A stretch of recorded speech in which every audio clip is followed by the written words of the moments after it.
The Southern District of Illinois Federal Court this afternoon set with a scheduling conference, bringing litigants who are embroiled in a lawsuit challenging the state's gun and magazine ban. And the scheduling conference includes the various parties looking to have the merits of the challenge addressed. It's Bishop on Air. Like, subscribe, hit that notification bell. Support the program if you want by buying some merchandise here each and every weekday morning, hanging out with you from a home studio I built after having years upon years of working in terrestrial radio. I figured, you know what, work smarter, not harder. Why not just continue to flex my talk radio skills here from the comfort of my own home? So thank you for being here with us. This afternoon, a scheduling conference with Judge Stephen McGlynn down in the Southern District of Illinois. This, of course, is the Barnett case that has several litigants involved suing the state of Illinois over the gun and magazine ban. And Attorney Thomas Magg, seems that he had kind of a three-pronged approach when he first filed his lawsuit last year. He was the first to file a lawsuit in state courts and tackling the issue on three measures. You got the Second Amendment issue, you've got the 14th Amendment equal protections issue, you've got a vagueness issue in there, but also you've got the Fifth Amendment challenge, which Fifth Amendment's your right to not incriminate yourself.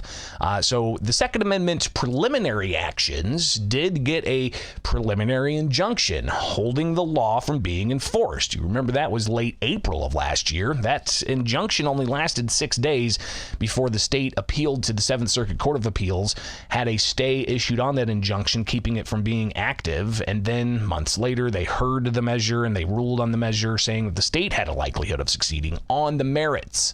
This is all on the merits. All right. So while some of those may go to the U.S. Supreme Court, still you're back in the district courts with Magg's challenges. And the states tried to delay their response to Magg's challenge on the merits, but Judge Stephen McGlynn ordered that the state reply by January 19th. But today is a scheduling conference in the case to get to the merits of the issue, and an order that the judge put out on the 8th of this month.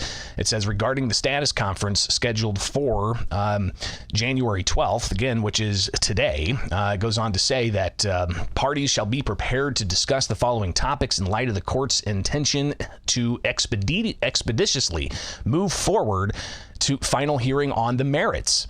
1, whether or not they anticipate witnesses testifying at an evidentiary hearing, how many witnesses they anticipate will testify at the evidentiary hearing, and whether or not they anticipate expert testimony at the evidentiary hearing. Signed, Judge Stephen McGlynn on the 8th. Again, that's what they're going to be working through today during the scheduling conference on attacking the merits of this particular challenge. So we'll be watching that and see what else comes out of that and how quick the merits could be addressed in the Southern District of Illinois. Again, Judge Stephen McGlynn's the same judge who issued a preliminary injunction, and in a federal firearms licensees of Illinois motion to block the January 1st deadline, McGlynn, he said that the rules aren't vague, Second Amendment questions aside, but he also talked about in that ruling denying an injunction on that January 1st deadline that he is looking to expeditiously move forward with the merits of this case instead of having the case continuously tied up with preliminary motions going up to the appeals court that would just deny those preliminary motions. So why not get to the merits of this? So apparently today starts that process in a scheduling conference, finding out just how many witnesses are going to be brought forward in this case. So interesting to see that. Something else that happened yesterday from the Illinois Attorney General. They joined on with around 17 other states' attorneys general in a letter that they sent out to the White House. And if you are following along, you'll see this letter that the Attorney General of Illinois signed on to, asking for manufacture and sale of military-grade ammunition at Lake City Army ammunition plants and its use in mass shootings to be investigated. So it's going to the White House Office of Gun Violence Prevention. The Attorney General, in a news announcement on this, he spelled out some of what he's ultimately looking at here.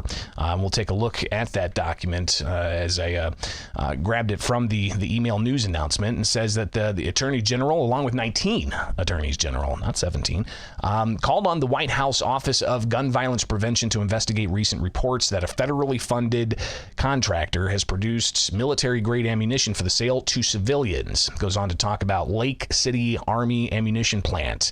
Produced billions of rounds of ammunition that were sold to the civilian market. Says that future military production of these types of contracts should not allow for the sale of such ammunition to civilians.